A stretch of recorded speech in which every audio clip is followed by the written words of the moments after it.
Airport முக்கியமா விவசாயம் முக்கியமா அப்படின்ற கேள்விக்கு கடைசியாக விவசாயம்தான் முக்கியம் அப்படின்னு நம்மளுடைய தமிழக முதலமைச்சர் பரந்தூரில் அந்த விமான நிலையத்தை நாங்கள் இனிமேல் அடுத்து டேக்கிங் ஃபார்வேர்ட் அந்த திட்டத்தை நாங்கள் கைவிடுறோம் அப்படின்னு சொல்லியிருக்காங்க.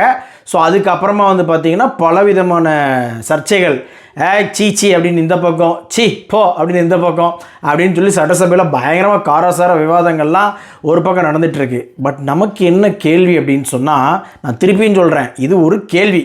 இந்த கேள்விக்கு பதில் இருந்தால் பதில் பேசணும். அதை விட்டுட்டு நானே அசர்ற மாதிரி வேறு மாதிரியெல்லாம் இங்கே பேசக்கூடாது, சரியா? விவசாயிகள் போராடினாங்க, விவசாயம் மறுபடியும் அங்கே நடக்கணும் அப்படின்னு சொல்லிட்டு நிறைய சமூக ஆர்வலர்களும் அந்த மாதிரி தான் பேசிகிட்டு இருந்தாங்க. இன்னொரு பக்கம் பார்த்தீங்கன்னா, இல்லை தமிழ்நாட்டுடைய பொருளாதாரத்தையே தூக்கி நிறுத்தணும் அப்படின்னு சொன்னால் இந்த ஏர்போர்ட் தான் வந்தாகணும் அப்படின்னு சொல்லி சில சமூக ஆர்வலர்கள்.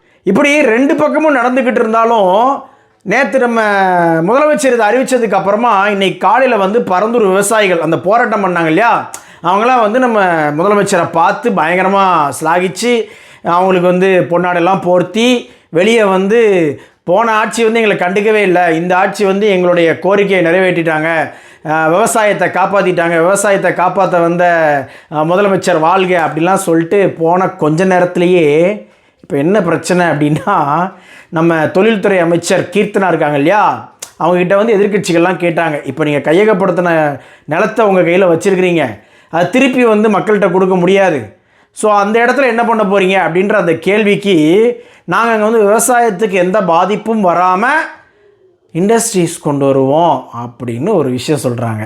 ஆக்சுவலாக இதுக்கு பருத்தி மூட்டை குடோன்லேயே இருந்திருக்கலாமே, ஏர்போர்ட்டே வந்திருக்கலாமே அப்படின்ற ஒரு தாட்டு தான் இந்த பதில் மூலமாக நமக்கு கிடைக்குது. இப்போது விவசாயிகள் போராடினது அங்கே விவசாயம் மறுபடியும் நடக்கணும் அப்படின்னு சொல்லிட்டு அந்த திட்டத்தை கைவிட்டு நீங்கள் விவசாயம் நடக்கணும் அப்படின்னு சொல்லிட்டு அதை விட்டுட்டு அவங்க ஏர்போர்ட் கொண்டு வரணும்னு ஆசைப்பட்டாங்க, இப்போ நீங்கள் பெரிய ஃபேக்ட்ரிஸ் கொண்டு வரணும்னு ஆசைப்பட்றீங்க அப்படின்னு சொன்னால் ரெண்டும் ஒன்றுக்கு ஒன்று சளைச்சதில்லை அப்படின்ற மைண்ட் செட் தானே வரும் அப்படின்றது தான் இங்கே பல பேரோட கேள்வியாக இருக்குது மக்களே.